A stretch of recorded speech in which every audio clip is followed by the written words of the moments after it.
Nak tahu cara jaga buah pinggang? Kena dengar sampai habis. Untuk pesakit buah pinggang, ada beberapa pantang larang untuk makanan lah. Terutamanya tak boleh ambil makanan yang tinggi dengan kalium, potasium. Jadi, apa makanan yang tinggi dengan potasium? So, Ika nak share kat sini, kita ada 5 jenis sayur dan juga 5 jenis buah yang kita kena elakkan kalau kita ada sakit buah pinggang. Yang pertama ialah pisang.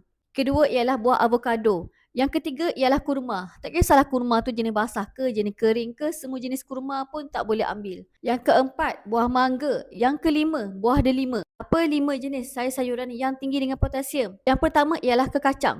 Tak kisahlah kacang tanah ke, kacang kuaci ke, kacang merah ke. Yang ini memang tinggi dengan potasium. Brokoli, yang warna hijau tu. Korang tahu kan, brokoli ni dia memang tinggi dengan potasium, jadi dia lagi akan bebankan buah pinggang. Tak sesuai untuk orang yang ada sakit buah pinggang.